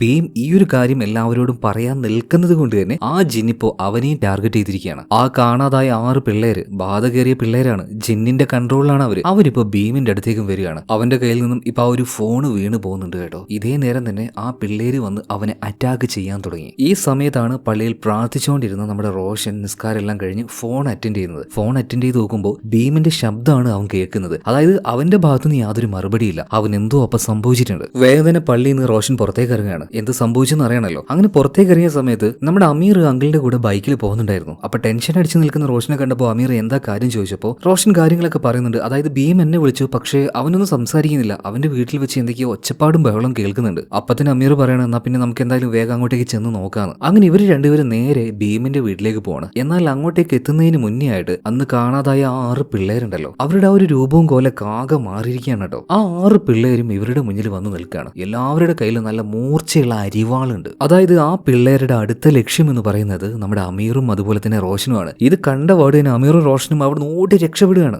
അവരുടെ പിന്നാലെ തന്നെ ആക്രോശിച്ചുകൊണ്ട് ഈ 6 പിള്ളേരും ഉണ്ട് കേട്ടോ. അപ്പൊ ഈ പിള്ളേർ ഇങ്ങനെ കത്തിയുമായിട്ട് ഓടുന്നത് കണ്ടപ്പോൾ അവിടെയുള്ള ഒരാൾ ചോദിക്കുകയാണ്, എന്താ പിള്ളേരെ എന്താ പറ്റിയത്? അത് ചോദിച്ചതേ ഓർമ്മയുള്ളൂ, ഇയാളുടെ കഴുത്തിന് നോക്കിയോ ഒരേറ്റ വെട്ടാണ്. അതുപോലെ ബാക്കിയുള്ള പിള്ളേരും വരുന്നുണ്ട്. എല്ലാവരും കൂടെ ഒരുമിച്ചിരുന്ന് വെട്ടാൻ തുടങ്ങുകയാണ്. ഭയങ്കരമായ വയലൻസ്. അതുപോലെ തന്നെ പിന്നെയും അവർ അവിടെ നിന്ന് ഓടുന്നുണ്ട്. ഒരു സ്ത്രീയും ഇവരെ കണ്ട് ചോദിക്കുന്നുണ്ട്, എന്താ മക്കളെ എന്താ പ്രശ്നം എന്ന്. അവരെയും വെറുതെ വിട്ടില്ല, അവരെയും വെട്ടി നുറുക്കുകയാണ്. അങ്ങനെ കണ്ണിൽ കാണുന്ന എല്ലാവരെയും ഈ പിള്ളേര് വെട്ടി നുറുക്കുകയാണ്. ഇത് കണ്ട് എന്ത് ചെയ്യണമെന്ന് പോലും അറിയാതെ അമീറും അതുപോലെ തന്നെ റോഷനും ഓടടാ ഓട്ടം. പെട്ടെന്നാണ് അവരുടെ മുന്നിൽ ഒരു വണ്ടി വന്ന് നിൽക്കുന്നത്. അതിൽ ആദ്യമായിരുന്നു. ആദ്യക്ക് ഒരുവിധം കാര്യങ്ങളൊക്കെ മനസ്സിലായി. അതുകൊണ്ട് പിള്ളേരെ രക്ഷപ്പെടുത്താനായിട്ട് ഇങ്ങോട്ടേക്ക് വന്നതാ. വണ്ടിയിലേക്ക് ചാടി കയറാൻ വേണ്ടിയിട്ട് അവരോട് പറയുന്നുണ്ട് കേട്ടോ. അപ്പൊ തന്നെ അമീറും റോഷനും അതിലേക്ക് ചാടി കയറുന്നുണ്ട്. അവരവിടുന്ന് രക്ഷപ്പെട്ടു പോയി. അതുകൊണ്ട് തന്നെ ഈ ബാധ കയറിയ 6 പിള്ളേര് തിരിച്ച് നേരെ ഭീമിന്റെ വീട്ടിലേക്ക് തന്നെ ചെല്ലുകയാണ്. അവനെ കൊന്നിട്ടില്ലായിരുന്നു. അവനെ പിന്നത്തേക്ക് അവർ മാറ്റി വെച്ചതാ തോന്നുന്നു. എന്തായാലും അവന് വെട്ടി നുറുക്കാനായിട്ട് ഒരുമാതിരി ഒരു ഭാവത്തിൽ ഇവർ 6 പേരും അരിവാളുമായിട്ട് അവൻ അവന്റെ അടുത്തേക്ക് ചെല്ലുന്ന സമയത്ത് ഒരു പ്രത്യേകതരം ഒരു പാട്ട് കേൾക്കുകയാണ്. അത് കേട്ടപാട് ഇവരെല്ലാം പൂച്ചക്കുട്ടികളെ പോലെ ഒതുങ്ങി നിൽക്കുകയാണ് കേട്ടോ. ആ പാട്ട് പാടിയത് മറ്റാരുമല്ല, നമ്മുടെ ഫൈഹ തന്നെയാണ്. ഫൈഹ എന്നാൽ അവളുടെ ഉള്ളിലാണ് ആ ഒരു ക്രൂരയായിട്ടുള്ള രക്തരക്ഷസായിട്ടുള്ള ആ ഒരു ജിന്നുള്ളത്. ഇപ്പൊ അവളുടെ ഉള്ളിൽ നിന്നും ആ ഒരു ജിന്ന് പുറത്തേക്ക് വരുന്നുണ്ട്. അതങ്ങനെ ആകാശത്തിലേക്ക് പൊന്തി വരികയാണ്. ഇതിനെ കണ്ട് ബാക്കിയുള്ള എല്ലാ പിള്ളേരും അടങ്ങിയിരിക്കുന്നുണ്ട്. കാരണം ഇവരെല്ലാവരും ആ ഒരു ജിന്നിന്റെ വശ്യതയിലാണ് ഇപ്പോ. ഇതെല്ലാം നേരിട്ട് കാണുന്ന ഭീമിന്റെ അവസ്ഥ എന്തായിരിക്കും? അടുത്ത സീനിൽ കാണിക്കുന്നത് ആദിയാണ്. ആദി ഇപ്പൊ അമീറിനെയും അതുപോലെ തന്നെ റോഷനെയും രക്ഷപ്പെടുത്തി കൊണ്ടായിരുന്നല്ലോ. രണ്ടുപേരും കുടിക്കാനായിട്ട് എന്തോ വെള്ളവും ചായയൊക്കെ മേടിച്ചു കൊടുത്തിട്ടുണ്ട്. അപ്പൊ അവരോട് ഈ ഒരു ആദി ചോദിക്കുന്നുണ്ട്, അല്ല മക്കളെ, എപ്പോഴാണ് ഇതിന്റെയൊക്കെ ഒരു തുടക്കം? എങ്ങനെയാണ് ഈ സംഭവങ്ങളൊക്കെ തുടങ്ങിയത്? പിന്നീട് ആദി കാര്യങ്ങളൊക്കെ പറയാണ്. അതായത് അന്ന് ഫുട്ബോൾ മാച്ച് കഴിഞ്ഞു, വീട്ടിലേക്ക് തിരിച്ചു വരുന്ന വഴിയിൽ ഞങ്ങൾ ആ ഒരു കാടിന്റെ ഭാഗത്തെത്തി. ആ സമയത്ത് നമ്മളെല്ലാവരും ഓരോരുത്തരെയായിട്ട് അങ്ങോട്ടും ഇങ്ങോട്ടും കുറ്റം പറഞ്ഞുകൊണ്ടിരിക്കുകയാണ്. അതുപോലെ തന്നെ എന്റെ ചേച്ചി എന്നെ കുറിച്ച് ഇങ്ങനെ എന്തൊക്കെയോ പറയുന്നുണ്ടായിരുന്നു ഡ്രൈവറോട്. ഞാൻ ഇല്ലാതിരിക്കുന്നതാണ് അവൾക്ക് ഏറ്റവും ഇഷ്ടം എന്നൊക്കെ. പെട്ടെന്ന് അതിനുശേഷമാണ് ആ ഒരു അപകടം ഉണ്ടായതും പിന്നീട് 6 പേര് കാട്ടിലേക്ക് പോയതും കാണാതായതും. ഇത് കേട്ടപാട് തന്നെ ആദിക്കും ആ ഒരു കാര്യം ഓർമ്മ വരികയാണ്. അതായത് ചെറുപ്പത്തിൽ ഈ ജിന്നിന്റെ ശല്യം ആദിക്കും ഉണ്ടായിരുന്നു, അവന്റെ കൂട്ടുകാരനായിട്ടുള്ള മറ്റൊരു കുട്ടിക്കും ഉണ്ടായിരുന്നു. അതായത് ഇവര് ചെറുപ്പത്തിൽ സ്കൂളിൽ പോകുമ്പോൾ ഇവര് ലേറ്റ് ആയിട്ട് വരുമ്പോൾ എപ്പോഴും ഇവരെ ചീത്ത പറയുന്ന ഒരു ടീച്ചർ ഉണ്ടായിരുന്നു. അപ്പോൾ ഒരു ദിവസം ആ ഒരു ടീച്ചർ മരിച്ചു പോയാൽ മതിയായിരുന്നു എന്നുള്ള ആ ഒരു വളരെ നീചമായ ആ ഒരു സംസാരം അവർ സംസാരിച്ചപ്പോഴാണ് അവരുടെ അടുത്തേക്ക് ആദ്യമായിട്ട് ആ ഒരു ജിന്ന് വരുന്നത്. പിന്നീട് സംഭവിച്ച കാര്യങ്ങളൊക്കെ എന്താന്ന് ആദ്യ ഭാഗം കണ്ടവർക്ക് മനസ്സിലായിട്ടുണ്ടാവും. അതായത് നമ്മുടെ വായിൽ നിന്ന് നീചമായ വാക്കുകൾ, നമ്മുടെ പ്രവൃത്തിയൊക്കെ അതുപോലെ ആകുമ്പോഴാണ് അവരുടെ അരികിലേക്കാണ് ആ ഒരു ജിന്ന് വരിക. പിന്നീട് അവരെ സ്വാധീനിച്ചുകൊണ്ട് ബാക്കിയുള്ള കുട്ടികളെ ആ ഒരു ജിന്ന് കൊന്നുകളയും, അല്ലെങ്കിൽ അവരുടെ ആത്മാവിനെ എടുക്കും. ഇപ്പൊ ഒരുവിധം കാര്യങ്ങൾ ആദ്യം മനസ്സിലായി എങ്ങനെയാണ് ഈ ജിന്ന് അതിന്റെ ഇരകളെ കണ്ടെത്തുന്നത് എന്ന്. അങ്ങനെ പിറ്റേ ദിവസം രാവിലെ ആയിട്ടോ. രാവിലെ ആയപ്പോൾ തന്നെ അമീറിനെ അവന്റെ ഉമ്മ വിളിക്കുന്നുണ്ട്, എന്തോ ഒരു കാര്യം പറയുന്നുണ്ട്. അത് കേട്ട പാടിന് അമീർ പൂരം കരച്ചില്. അതായത് അവരുടെ കൂട്ടുകാരായിട്ടുള്ള കുറച്ച് കുട്ടികൾ, അതുപോലെ തന്നെ ഇന്നലെ ഇവരെ വിളിച്ച ഭീം, ഇവരെല്ലാവരും മരണപ്പെട്ടു പോയി. ആരാണെന്ന് അറിയില്ല, ആരോ വന്ന് അവരെ എല്ലാവരെയും വെട്ടി കൊന്നു കളഞ്ഞു എന്നാ പറയുന്നത്. പിന്നീട് വേഗം തന്നെ ആദ്യം ഇപ്പോൾ 2 പിള്ളേരെയും കൂട്ടി അങ്ങോട്ടേക്ക് പോവാണ് കേട്ടോ. അപ്പോഴേക്കും എല്ലാ കുട്ടികളുടെയും കബറടക്കം കഴിഞ്ഞായിരുന്നു. ഇതെല്ലാം കണ്ട് വളരെ വിഷമത്തിലിരിക്കുകയാണ് രണ്ടുപേരും. ആ കൂട്ടത്തിൽ മറ്റൊരാൾ കൂടി ഉണ്ടായിരുന്നു, നമ്മുടെ അമീറിന്റെ താത്തയായിട്ടുള്ള ഫൈഹ. ഫൈഹയെ ഇപ്പൊ ആദ്യം ശ്രദ്ധിക്കുന്നുണ്ട് കേട്ടോ. അതായത് ഒരു വല്ലാത്ത നോട്ടവും പെരുമാറ്റവും. അവൻ ഏകദേശം കാര്യങ്ങൾ മനസ്സിലായി. ഇതേ നേരം തന്നെ ഫൈഹ നേരെ വരുന്നത് ആദിയുടെ അടുത്തേക്കാണ്. എന്നിട്ട് അവന് നന്നായിട്ടൊന്ന് മണക്കുകയാണ്. നിന്റെ രക്തത്തിന്റെ ഗന്ധം, അത് ഞാൻ ഇപ്പോഴും മറന്നിട്ടില്ല. അന്ന് എന്റെ കയ്യിൽ നിന്ന് നീ രക്ഷപ്പെട്ടതല്ലേ, പിന്നെ എന്തിനാടാ നീ ഈ ഗ്രാമത്തിലേക്ക് വന്നത്? ഓ, ഈ കുട്ടികളെ രക്ഷപ്പെടുത്താനായിരിക്കുമല്ലേ? നിന്നെ കൊണ്ട് അതിന് കഴിയില്ല. നിന്നെ കൊണ്ട് എന്നല്ല, ആരെ കൊണ്ടും എന്നെ തടുക്കാൻ കഴിയില്ല. എനിക്ക് വേണ്ട ആത്മാക്കളെ എടുത്തുകൊണ്ടല്ലാതെ ഞാൻ ഇവിടുന്ന് പോകില്ല. ഈ നേരം തന്നെ ആദ്യം പറയാണ്, എടി ജിന്നെ, നിന്നെ കണ്ട് പേടിക്കുന്ന ആ പഴയ കുട്ടിയല്ല ഞാൻ. ഈ 20 വർഷം കൊണ്ട് നിന്നെക്കുറിച്ച് ഒരുപാട് ഞാൻ മനസ്സിലാക്കി. നീ കാത്തിരുന്നോ, നിന്റെ അവസാനം എന്റെ കൈകൊണ്ടായിരിക്കും. ഈ നേരം അവനെ നോക്കി ഒന്ന് ചിരിച്ചുകൊണ്ട് അതിന്റെ യഥാർത്ഥ രൂപത്തിൽ, അതായത് ആ ഒരു കിഴവിയുടെ രൂപത്തിലായിട്ട് അത് അവിടുന്ന് പോവുകയാണ്. ഇതിനുശേഷം ആദ്യം നേരെ പോകുന്നത് അമീറിന്റെ അടുത്തേക്കും റോഷന്റെ അടുത്തേക്കാണ്. അവരുടെ കയ്യിൽ ഒരു ചരട് കൊടുക്കുന്നുണ്ട്. എന്നിട്ട് ആ ചരട് അവരുടെ വീടിന്റെ പുറത്തും അതുപോലെ തന്നെ ഫൈഹയുടെ റൂമിന്റെ ഭാഗത്തും തൂക്കിയിടാൻ വേണ്ടി പറയണം. എന്തായാലും കുറച്ച് കഴിഞ്ഞ് ഞാൻ അങ്ങോട്ടേക്ക് വരാം, എന്നെ കൊണ്ട് എന്തെങ്കിലും ചെയ്യാൻ പറ്റുമെന്ന് ഞാൻ നോക്കട്ടെ എന്ന് പറയണം. എന്തായാലും അമീറും റോഷനും കൂടെ ആ ഒരു എലസ് അങ്ങനെ എന്തോ ആണ് അതെടുത്തുകൊണ്ട് നേരെ വീട്ടിലേക്ക് ചെല്ലുകയാണ്. അവനെ കണ്ടപാട് തന്നെ അവന്റെ ഉമ്മ അവന്റെ ഭാഗം പേടിച്ചിരുന്നു, അവന് എന്തെങ്കിലുമൊക്കെ പറ്റിയിട്ടുണ്ടാവും എന്ന് കരുതിയിട്ട്. അപ്പൊ ഇപ്പൊ ജീവനോടെ കണ്ടപ്പോഴാണ് അവർക്ക് സന്തോഷമായത്. കെട്ടിപ്പിടിച്ച് കരയാണ്. ഇതിനിടയിൽ ഉമ്മ അറിയാതെ തന്നെ ആദ്യം കൊടുത്ത ആ ഒരു ഉറുക്കുന്നൂലൊക്കെ അവിടെ കെട്ടി തൂക്കി വെക്കുകയാണ്. എന്നാൽ ഈ സമയത്താണ് ഫൈഹ അങ്ങോട്ടേക്ക് വന്ന് കയറുന്നത്. കയറിയപാട് തന്നെ അവളുടെ ഉള്ളിൽ ആ ഒരു ജിന്നിന് മനസ്സിലായി, അതായത് അവളുടെ ശക്തിയെ കുറക്കുന്ന എന്തോ ഒരു സാധനം ഇവിടെ കെട്ടി തൂക്കിയിട്ടുണ്ട്. അതുകൊണ്ട് തന്നെ ഫൈഹയുടെ ആ ഒരു സ്വഭാവം മാറാൻ തുടങ്ങുകയാണ്. അതേ നിമിഷം അങ്ങോട്ടേക്ക് നമ്മുടെ ആദ്യം ഓടി വരികയാണ്. ഓടി വന്ന് ഇപ്പൊ ഫൈഹയുടെ തലയിൽ കൈ വെച്ചുകൊണ്ട് അവളുടെ ഉള്ളിൽ ആ ഒരു ജിന്നിനെ പുറത്തേക്ക് എടുക്കാൻ നോക്കുന്നുണ്ട്. ഇത് കണ്ട് ആകെ പേടിക്കുകയാണ് ആര്? അമീറിന്റെ ഉമ്മ, അതായത് ഫൈഹയുടെ ഉമ്മ. മോളൊന്നും ചെയ്യല്ലേ എന്ന് പറയാണ്. ഇതേ സമയത്ത് തന്നെ അമീർ പറയാണ്, ഉമ്മ ഒന്നും ചെയ്യണ്ട, അയാള് നമ്മുടെ ഫൈഹയെ രക്ഷപ്പെടുത്താനാ നോക്കുന്നതെന്ന് പറയാണ്. അങ്ങനെ അവളുടെ ഉള്ളിൽ നിന്നും ആ ഒരു ജിന്നിനെ ഏകദേശം പുറത്തെടുക്കാൻ നോക്കുന്ന സമയത്ത് അവിടുത്തെ ആ ഒരു സെക്യൂരിറ്റിയും കുറച്ച് നാട്ടുകാർ ഓടി വന്നിട്ട് ഈ പാതിയെ പിടിക്കുകയാണ്. പിടിക്കുക മാത്രമല്ല, അവൻ അവിടുന്ന് വലിച്ച് താഴേക്ക് ഇടുന്നുണ്ട്. അതായത് ഇവര് നോക്കുമ്പോൾ എന്താ കാണുന്നത്? ഒരു പെൺകുട്ടിയെ ഒരുത്തം കയറി പിടിക്കുന്നു. നോക്കി നിൽക്കുമോ നാട്ടുകാർ. അതിന് പുറമെ ഫൈഹ ഇങ്ങോട്ടേക്ക് വരുമ്പോൾ തന്നെ വേറൊരു കാര്യം ചെയ്തായിരുന്നു. ആ സെക്യൂരിറ്റി അതുപോലെ തന്നെ നാട്ടുകാർ ചില ആൾക്കാരോട് ഫൈഹ വേറൊരു കാര്യം പറഞ്ഞായിരുന്നു. അതായത് ഈ കുട്ടികളൊക്കെ കൊല്ലുന്നത് ആ കാണുന്ന ആദ്യമാണ്, അവൻ പുറംനാട്ടിൽ നിന്ന് വന്നതാണ്, അവന് നമുക്ക് ആർക്കും അറിയില്ലല്ലോ. അതുപോലെ പെൺകുട്ടികളെ കൊണ്ടുപോയിട്ടും അവൻ വേണ്ടാത്ത കാര്യങ്ങളൊക്കെ ചെയ്യുന്നുണ്ട്. അവളത് നേരത്തെ ഈ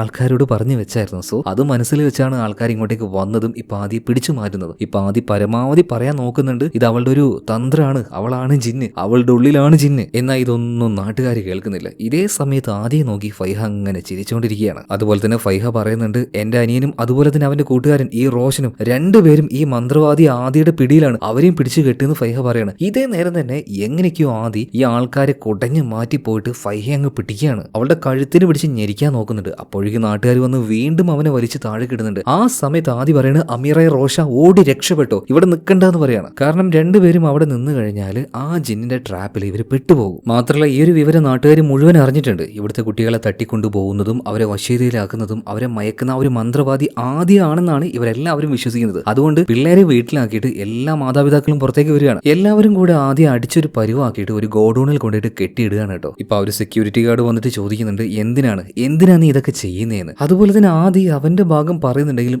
ആരും ഇത് വിശ്വസിക്കുന്നില്ല. ഈ സമയത്താണ് ആദിക്ക് ഒരു കാര്യം മനസ്സിലാവുന്നത്. അവനോട് ഈ കാര്യങ്ങൾ ചോദിച്ചുകൊണ്ടിരിക്കുന്ന സെക്യൂരിറ്റി ഗാർഡ് ഉണ്ടല്ലോ, ഇയാളുടെ അച്ഛൻ, അയാൾ പണ്ട് ആദിയുടെ നാട്ടിലായിരുന്നു. അന്ന് ആദിയെ ആ ഒരു ജിന്റെ കയ്യിൽ നിന്ന് രക്ഷപ്പെടുത്തിയത് ഈ സെക്യൂരിറ്റി ഗാർഡിന്റെ അച്ഛൻ തന്നെയായിരുന്നു. അപ്പൊ അവനോട് ആ ഒരു കാര്യങ്ങളൊക്കെ പറയുന്നുണ്ട്. ദയവ് ചെയ്ത് എന്റെ കെട്ടുകൾ അഴിച്ചതാ, ഞാൻ ആ ഒരു കുട്ടികളെ രക്ഷപ്പെടുത്തട്ടെ, അല്ലെങ്കിൽ ആ ജിന്ന് ഇന്ന് ഇവിടെ മുഴുവനും ഒരു ചോര പുഴയാക്കുന്നു പറയാണ്. എന്നാൽ ഇവൻ പറയുന്ന ഈ കാര്യമൊന്നും ആരും വിശ്വസിക്കുന്നില്ല, ആരും കേൾക്കുന്നില്ല. അതുപോലെ ആ ഒരു ജിന്നിന് വേറൊരു പദ്ധതി കൂടെ ഉണ്ടായിരുന്നു. അതായത് ജിന്നിപ്പോൾ ഉള്ളത് ഫൈഹയുടെ ഉള്ളിലാണല്ലോ. അവള് നേരെ പള്ളിയിലേക്ക് പോവാണ്. പള്ളിയിൽ ബാങ്ക് വിളിക്കുന്നതിനായിട്ട് മൈക്കൊക്കെ ഉണ്ടാവുമല്ലോ. അങ്ങനെ ആ മൈക്കിലൂടെ ഇപ്പൊ ഫൈഹ ചില മന്ത്രങ്ങൾ ചൊല്ലാൻ തുടങ്ങുകയാണ്. ഫൈഹ എന്ന് പറഞ്ഞാൽ അവളുടെ ഉള്ളിലെ ജിന്നാണ് കേട്ടോ. എന്തായാലും ആ ഒരു ജിന്ന് ഉച്ചരിക്കുന്ന ആ ഒരു മന്ത്രവാക്യം കേൾക്കുന്ന സമയത്ത് ആ ഗ്രാമത്തിലുള്ള എല്ലാ കുട്ടികളുടെയും മാനസിക നില തെറ്റുകയാണ്. ആ കുട്ടികൾ അവരാരാണെന്ന് പോലും അവർക്കറിയില്ല. അവരിപ്പോ പൂർണ്ണമായിട്ടും ആ ഒരു ജിന്നിന്റെ കൺട്രോളിലാണ്. അതുകൊണ്ട് എല്ലാ കുട്ടികളും വീട് വിട്ട് പുറത്തേക്ക് ഇറങ്ങുന്നുണ്ട്. അപ്പൊ അവരിറങ്ങുമ്പോൾ അവരുടെ അച്ഛനമ്മമാര് പിടിച്ചു വെക്കാൻ നോക്കുമല്ലോ. എന്നാൽ അവരെ എല്ലാവരും തള്ളി മാറ്റി കുട്ടികൾ ഒരു പ്രത്യേക ഭാഗത്തേക്ക് പോവുകയാണ്. ആ കൂട്ടത്തിൽ നമ്മുടെ അമീറും ഉണ്ട്, അതുപോലെ തന്നെ റോഷനും ഉണ്ട്. സോ പുറത്ത് നടക്കുന്ന ഈ കാര്യങ്ങളൊക്കെ ഗോഡൌണിന്റെ ഉള്ളിലിരിക്കുന്ന ആദിക്കും കേൾക്കാൻ പറ്റുന്നുണ്ട് കേട്ടോ. അപ്പൊ ആദ്യം അവിടെയുള്ള സെക്യൂരിറ്റി ഗാർഡിനോട് പറയുന്നുണ്ട്, എടാ ദയവ് ചെയ്ത് എന്റെ കെട്ടൊന്ന് അഴിച്ചുവിട്, അല്ലെങ്കിൽ ആ കുട്ടികളെ മുഴുവൻ അവൾ കൊന്നില്ലാതാക്കുന്നു പറയണം. എന്നാൽ ഇപ്പോഴും ആദ്യം ഇവരൊന്നും വിശ്വസിക്കുന്നില്ല. ഈ സമയത്താണ് ആദ്യം കാണാതായ ആ 6 പിള്ളേരുണ്ടല്ലോ, അവരാണ് ശരിക്കും ആ ഒരു ജിന്നിന്റെ പോരാളികൾ എന്ന് പറയാം. എല്ലാത്തിന്റെ കയ്യിലും അരിവാളുണ്ട്. ഇവന്മാർ ഈ അരിവാൾ എടുത്തുകൊണ്ട് നേരെ ആദ്യം പൂട്ടിയിട്ടിരിക്കുന്ന ആ ഒരു ഗോഡന്റെ അങ്ങോട്ടേക്ക് പാഞ്ഞു വരികയാണ്. അപ്പൊ അത് കണ്ടപാട് തന്നെ പറയുന്നുണ്ട്, എടോ ആ ഒരു ഡോറെങ്കിലും ഒന്ന് പോയി പൂട്ടുന്ന്. സെക്യൂരിറ്റി ഗാർഡ് വേഗം തന്നെ ആ ഒരു ഡോറ് ചെന്ന് പൂട്ടുകയാണ് കേട്ടോ. അതുപോലെ തന്നെ അവനോട് പറയുന്നുണ്ട്, ദയവ് ചെയ്ത് ഞാൻ പറയുന്നൊന്നും മനസ്സിലാക്ക്, ഞാനല്ല ആ ഒരു മന്ത്രവാദി, അത് മറ്റൊരു ജിന്നാണ്, ഞാൻ ഈ കുട്ടികളെ രക്ഷപ്പെടുത്താനാണ് നോക്കുന്നത്. അങ്ങനെ അവസാനം പറഞ്ഞ് ഇവർക്ക് വിശ്വാസമാവാണ്. അങ്ങനെ ആദ്യയുടെ കെട്ടുകൾ അഴിച്ചു കൊടുക്കുന്നുണ്ട്. മാത്രമല്ല ഇവരെല്ലാവരും കൂടിയിട്ട് ആ ഒരു വാതിൽ തുറക്കാതിരിക്കാൻ വേണ്ടി മാക്സിമം തള്ളി പിടിക്കുകയാണ്. എന്നാൽ പിള്ളേരാണെങ്കിലോ ആ അരിവാള് വെച്ച് വാതിൽ വെട്ടി പൊളിക്കാൻ നോക്കുകയാണ്. ഇതേ നേരം തന്നെ നമ്മുടെ ആദ്യം ഒരു കാര്യം പറയുന്നുണ്ട്, നിങ്ങൾ എന്തായാലും ഈ 6 പിള്ളേരുടെ കാര്യം നോക്ക്, ഞാൻ ബാക്കിയുള്ള കുട്ടികളുടെ കാര്യം നോക്കട്ടെ. നമ്മുടെ ഗ്രാമത്തിലെ എല്ലാ കുട്ടികളും ജിന്നിന്റെ വശീകരണത്തിൽ പെട്ടുപോയിട്ടുണ്ട്. സോ ഞാൻ അവരെ നോക്കിക്കോളാന്ന് പറഞ്ഞിട്ട് ആദ്യം ഇപ്പൊ നേരെ പുറത്തേക്ക് പോവാണ്. പോയപാട് തന്നെ വണ്ടി സ്റ്റാർട്ട് ചെയ്ത് പോവാൻ നോക്കുന്ന സമയത്ത് ചാവി കാണുന്നില്ല. ചാവി ആരോ എടുത്ത് മാറ്റിയിട്ടുണ്ട്. ഇനിയിപ്പോ എങ്ങനെ പോകും? ആ സമയത്താണ് പെട്ടെന്ന് ആദ്യം ഒരു കാര്യം ഓർമ്മ വന്നത്. അതായത് എല്ലാ കുട്ടികളെയും ഒരുമിച്ച് ഇല്ലാതാക്കാനായിട്ട് അവൾ ആ ഒരു ജിന്ന് എന്ത് മാർഗമായിട്ട് സ്വീകരിക്കുക? ഏറ്റവും എളുപ്പമുള്ള മാർഗം അവരെ ആ ഒരു പുഴക്കരയിലേക്ക് കൊണ്ടുപോയി എല്ലാവരെയും ഒരുമിച്ച് വെള്ളത്തിൽ മുക്കുക തന്നെ. സോ അവിടെയായിരിക്കും കുട്ടികൾ ഉണ്ടാവുക. അങ്ങനെ ആദ്യം നേരെ പുഴക്കരയിലേക്ക് ഓടുകയാണ്. വിചാരിച്ചതുപോലെ തന്നെ എല്ലാ കുട്ടികളും അതുപോലെ തന്നെ ആ ജിന്നും അവിടെ ഉണ്ടായിരുന്നു. ഫൈഹയുടെ ഉള്ളിൽ കയറി ആ ഒരു ജിന്ന് ഇപ്പൊ പുറത്തേക്ക് വന്നിരിക്കുകയാണ്. മാത്രമല്ല അവിടെയുള്ള എല്ലാ കുട്ടികളെയും കൺട്രോൾ ചെയ്ത് പതിയെ അവരെ കൊല്ലാൻ പോവുകയാണ് ഈ ഒരു ജിന്ന്. ഈ സമയത്താണ് അങ്ങോട്ടേക്ക് ആദ്യം ഓടി വരുന്നത്. ഓടി വന്ന പാടിനെ പറയാണ്, നീ എന്തിനാണ് ഈ നരഹത്യ ചെയ്യുന്നത്? നിനക്ക് വേണ്ടത് ഒരു ആത്മാവിനെയല്ലേ? നിന്റെ എല്ലാ കാര്യങ്ങളും ചെയ്യാൻ പറ്റുന്ന, നിന്റെ എല്ലാ കാര്യങ്ങളും നടത്തിക്കുന്ന ഒരാളെയല്ലേ നിനക്ക് വേണ്ടത്? അതിനു വേണ്ടിയിട്ടല്ലേ ഇത് മുഴുവനായിട്ട് നീ ചെയ്യുന്നത്? നിനക്ക് അങ്ങനെ ഒരു ആഗ്രഹം ഉണ്ടെങ്കിൽ ദാ എന്റെ ഈ ശരീരം നീ എടുത്തോ, നീ ശരീരം ഉപയോഗിച്ച് നീ എന്ത് വേണമെങ്കിൽ ചെയ്തോ, എനിക്കതിന് പൂർണ്ണ സമ്മതമാണെന്ന് പറയാണ്. ഇത് കേട്ട സമയത്ത് ജിന്നിന് സന്തോഷമാവാണ്. കാരണം പൂർണ്ണ സമ്മതത്തോട് കൂടിയിട്ട് ഒരാളുടെ ശരീരം ജിന്നിന് കൊടുക്കാന്ന് പറഞ്ഞാൽ അതിന് ഏറ്റവും സന്തോഷമുള്ള കാര്യം തന്നെയാണത്. അത് വെച്ച് വേറെ ഒരുപാട് കാര്യങ്ങൾ ജിന്നിന് ചെയ്യാൻ പറ്റും. അതുപോലെ തന്നെ ജിന്നൊരു കാര്യം പറയുന്നുണ്ട്, ശരി ഞാൻ ഈ കുട്ടികളെ വെറുതെ വിടാം, പക്ഷെ നിന്റെ ശരീരം എനിക്ക് തരണം. അതുപോലെ നിന്റെ ശരീരത്തിലേക്ക് ഞാൻ കേറുന്ന നേരം നിനക്ക് സഹിക്കാൻ കഴിയാത്ത വേദന ഉണ്ടാവും, അതെല്ലാം താങ്ങാൻ നിനക്ക് പറ്റുമെന്ന് ചോദിക്കുകയാണ്. ഇപ്പൊ ആദ്യം പറയണം, തീർച്ചയായിട്ടും ഞാൻ എന്ത് വേദനയും സഹിച്ചോളാം, പക്ഷെ ഒരു കുട്ടിയെ പോലും നീ കൊല്ലരുത്, വെറുതെ വിടണം എന്ന് പറയണം. ജിന്നി പറഞ്ഞ എല്ലാ കണ്ടീഷനും ഇപ്പൊ ആദ്യം അംഗീകരിക്കുകയാണ് കേട്ടോ. അതേ നേരം തന്നെ ഫൈഹയുടെ ഉള്ളിൽ ആ ഒരു ജിന്നിപ്പോ അവന്റെ ഉള്ളിലേക്ക് വന്ന് കയറി. ജിന്നി പറഞ്ഞതുപോലെ തന്നെ വേദന അവന് സഹിക്കാൻ കഴിയുന്നില്ല, പെടഞ്ഞുകൊണ്ടിരിക്കുകയാണ്. എന്നാൽ പൂർണ്ണമായിട്ടും അവന്റെ ശരീരത്തിനെ ആ ഒരു ജിന്നി കീഴടക്കുന്നതിന് മുന്നേ ആയിട്ട് തന്നെ ആദ്യം ഒരു കാര്യം ചെയ്യുന്നുണ്ട്. പെട്ടെന്ന് തന്നെ കൈകൾ മേലേക്ക് ഉയർത്തിക്കൊണ്ട് പ്രാർത്ഥിക്കാൻ തുടങ്ങുകയാണ്. അവൻ ഇതിനു വേണ്ടി കുറെ നാളായിട്ട് പരിശീലിച്ചുകൊണ്ടിരിക്കുകയായിരുന്നു. അതുകൊണ്ടാണ് ജിന്നുള്ളിലേക്ക് വന്നിട്ടും അവൻ ഇതുപോലെ പ്രാർത്ഥിക്കാൻ കഴിയുന്നത്. അങ്ങനെ ആ ഒരു പ്രാർത്ഥനയുടെ ഒടുവിൽ ഈ കുട്ടികളുടെ ഉള്ളിലെല്ലാം ബാധിച്ചിരിക്കുന്ന ആ ഒരു ജിന്നിന്റെ അംശം പതിയെ ഇല്ലാതാവുകയാണ്. കുട്ടികളൊക്കെ ഫ്രീ ആവുകയാണ്. അതുപോലെ ജിന്നിനും ഇത് കണ്ട് വല്ലാതെ ബുദ്ധിമുട്ടാവുന്നുണ്ട്. അടുത്ത നിമിഷം തന്നെ ആദ്യം ചെയ്യുന്നത് ആ പുഴയിലേക്ക് എടുത്ത് ചാടുകയാണ്. അതായത് ആ വെള്ളത്തിൽ മുങ്ങി അവൻ മരണപ്പെടുന്നുണ്ട്. അവന്റെ കൂടെ തന്നെ ആ ഒരു ജിന്നും ചത്തുപോവുകയാണ്. ഈ മാർഗത്തിലൂടെ അല്ലാതെ ആ ഒരു ജിന്നിനെ ഒരിക്കലും കൊല്ലാൻ കഴിയില്ല. അതിനുവേണ്ടി അവൻ അവന്റെ ജീവൻ തന്നെ കൊടുക്കേണ്ടി വരുമെന്ന് അവന് നന്നായിട്ട് അറിയായിരുന്നു. അങ്ങനെ സ്വന്തം ജീവൻ കൊടുത്തുകൊണ്ട് ആദ്യം ആ കുട്ടികളെല്ലാവരും രക്ഷപ്പെടുത്തിയിട്ടുണ്ട്. കാര്യങ്ങളെല്ലാം മനസ്സിലായ നാട്ടുകാരും കുട്ടികളെല്ലാം പിന്നീട് അവന് വേണ്ടിയിട്ട് നല്ല കർമ്മങ്ങളൊക്കെ ചെയ്യാണ്. കാരണം അവൻ കാരണമാണല്ലോ എല്ലാ കുട്ടികളും രക്ഷപ്പെട്ടത്. അതുപോലെ തന്നെ അവന്റെ ഗേൾ ഫ്രണ്ട് ആയിട്ടുള്ള ആയിഷയും അങ്ങോട്ടേക്ക് വരുന്നുണ്ട്. അവൾക്ക് കുറച്ച് ദിവസം മുന്നേ ഒരു കത്ത് കിട്ടിയിട്ടുണ്ടായിരുന്നു. ആ കത്തിൽ വരാനിരിക്കുന്ന അല്ലെങ്കിൽ ചെയ്യാൻ പോകുന്ന കാര്യം ആദ്യം വ്യക്തമായിട്ട് തന്നെ എഴുതി വെച്ചിട്ടുണ്ടായിരുന്നു. അതായത് ആ ജിന്നിനെ നശിപ്പിക്കാനായിട്ട് വേറൊരു വഴിയില്ല, അതിനുവേണ്ടി ഞാൻ എന്റെ ജീവൻ തന്നെ കൊടുക്കേണ്ടി വരുമെന്ന്. എന്തായാലും ആദ്യം പറഞ്ഞതുപോലെ തന്നെ ചെയ്തു. അവന്റെ ജീവൻ കൊടുത്ത് ആ രക്തപിശാചിനെ അവൻ ഇല്ലാതാക്കി. അതുപോലെ തന്നെ ഇനി ഈ ജിന്നിന്റെ ശല്യം ഇവർക്ക് ആർക്കും ഉണ്ടാവില്ല കേട്ടോ. സമാധാനമായിരിക്കും ഇവിടെയുള്ള ചെറിയ ചെറിയ ഓരോ ഗ്രാമങ്ങളും. ഇത് കാണിച്ചുകൊണ്ടാണ് സിനിമ ഇവിടെ തീരുന്നത്. അപ്പൊ മറ്റൊരു കഥയിൽ നമുക്ക് വീണ്ടും കാണാം. Okay, by.